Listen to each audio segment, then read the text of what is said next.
Evangelho de Mateus, capítulo 9, versículos 32 a 38. Apresentaram a Jesus um mudo, possuído pelo demônio. O demônio foi expulso, o mudo falou e a multidão exclamava com admiração: jamais se viu algo semelhante em Israel. Os fariseus, porém, diziam: é pelo príncipe dos demônios que ele expulsa os demônios. Jesus percorria todas as cidades e aldeias, ensinava nas sinagogas, pregando o evangelho do reino e curando todo o mal e toda a enfermidade. Vendo a multidão, ficou tomado de compaixão, porque estava enfraquecida e abatida, como ovelha sem pastor. Disse então Jesus aos seus discípulos: a messe é grande, mas os operários são poucos.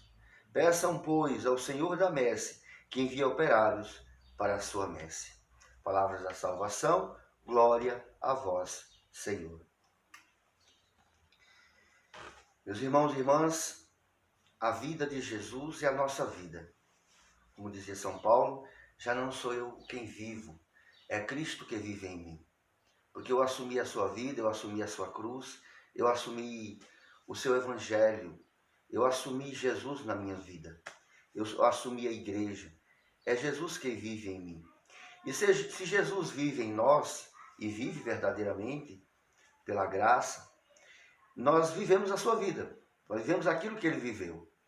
Vejam só, muitas vezes a gente pode ficar acabrunhado, triste, chateado, reclamando, porque tudo, por mais que a gente possa fazer as coisas direito, bem feitas, fazer o bem, sempre tem alguém para nos criticar e nos jogar para baixo, nos acusar de algum mal, de alguma coisa.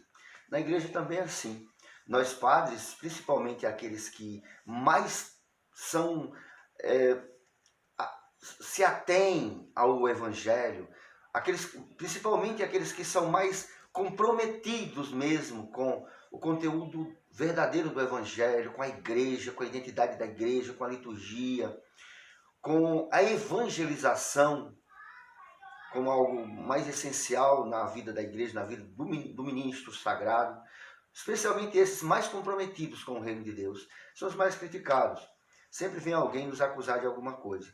Veja Jesus, levam a ele todo tipo de situações e ele realiza a sua, como um bom pastor, como aquele que se preocupa com suas ovelhas, que sente a paixão, que sente o sofrer de suas ovelhas, do seu povo. Ele se compadece, ele vai ao encontro, ele acolhe, ele recebe, ele não afasta ninguém dele mesmo. E as pessoas são levadas a ele, são libertadas, são curadas, são devolvidas à vida, à dignidade, devolvidas à sua família, devolvidas à esperança. Essa experiência que as pessoas vão fazendo com Jesus. E essa experiência que as pessoas deviam fazer conosco, sempre. Com nós padres. As pessoas deviam sempre fazer essa experiência conosco. De se aproximarem de nós, sabendo que estão se aproximando de alguém que tem a graça de Deus para dar. E sair de perto de nós com a vida restaurada, com a vida cheia de esperança. E essa devia ser sempre a experiência das pessoas conosco. Mas essa devia ser sempre a experiência das pessoas com você também, que não é padre, que não é freira, mas que é cristão, que tem a graça de Deus dentro de si. As pessoas deveriam sempre fazer a experiência conosco, experiência de revigoração, a experiência de vida, a experiência de esperança, de salvação. Porque essa é a experiência que faziam com Jesus.